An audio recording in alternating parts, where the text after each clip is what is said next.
सदन के सामने दो मिसाल हैं। एक तो 2 दिन पहले का ही किस्सा है कि किस तरीके से केंद्र सरकार ने जो जीएसटी का बिल लागू किया उसको दिल्ली विधानसभा में सकारात्मक तरीके से चर्चा करके सब साथियों ने उसके ऊपर अपने विचार रखे। दूसरी तरफ वो बिल हैं जो दिल्ली की जनता के हित में थे, कोई दिल्ली के लोगों की स्वास्थ्य से, कोई शिक्षा से, अलग अलग दिल्ली के लोगों की ज़रूरतों से, सहूलत से जुड़े हुए थे। वो बिल किस तरीके से केंद्र सरकार द्वारा रिजेक्ट कर दिए गए। तो कहाँ पर क्या बदले की भावना से काम हो रहा है हम अच्छी तरह जानते हैं। इसमें अब जो समझने वाली बात है अध्यक्ष जी वो ये है कि 2014 में केंद्र में सरकार बनी, बड़े बड़े वादे करके जी 10 सर लेके आएंगे, 5 लाख रुपए देंगे, ये करेंगे वो करेंगे, और 9 महीने में 15 लाख, हाँ जी आए तो 5 रुपए भी नहीं, 9 महीने में अध्यक्ष जी जब जनता ने देख लिया कि वो खाली बातें थी तो उसका जवाब दिल्ली के लोगों ने जो दिया, तो जो 10 सर लाने की बातें करते थे, पाकिस्तान को करारा जवाब देने की बात करते थे, वो पाकिस्तान के काटने पहुंच गए चुपचाप। और वहां जाके क्या बात करते हैं जी, हमारा सबसे बड़ा दुश्मन हमें लगता था पाकिस्तान है, पर वो पाकिस्तान को भूल के उनको सबसे बड़ा दुश्मन आम आदमी पार्टी और अरविंद केजरीवाल लगने लगे। तो वहां जाके सेटिंग कर रहे हैं जी हम तो पहले इनको ठिकाने लगा लें, उसके बाद आपस में बातचीत कर लेंगे।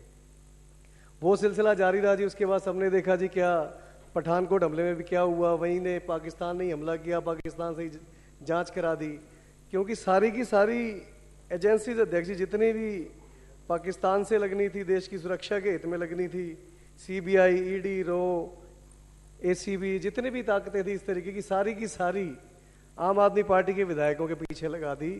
दिल्ली की पुलिस को ये मतलब नहीं है दिल्ली की जनता सुरक्षित है या नहीं है, दिल्ली की पुलिस को ये मतलब है कि दिल्ली के विधायक सुरक्षित नहीं रहने चाहिए।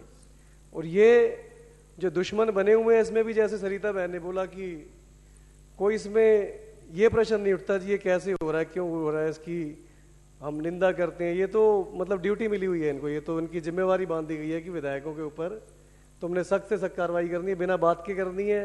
शुरुआत मेरे से ही हुई थी जी अप्रैल 2015 में, उसके बाद सिलसिलेवार आप देख रहे हैं 12-13 साथियों को उसके बाद उठाया, गिरफ्तार किया, किस तरीके से परेशान किया।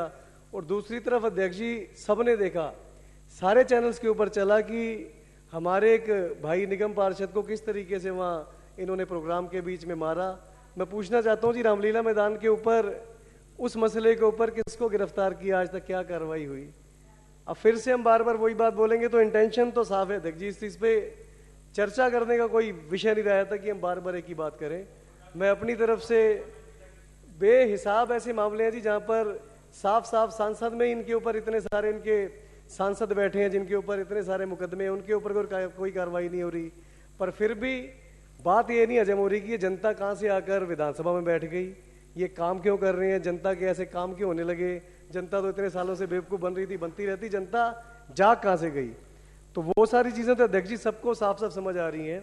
मैं अपने सारे साथियों की तरफ से, अपनी तरफ से कहना चाहता हूं, जैसे ऋषि जी ने बोला कि आप जितना मर्जी जोर लगा लो, हम में से कोई डरने वाला नहीं है, हम में से कोई हटने वाला नहीं है।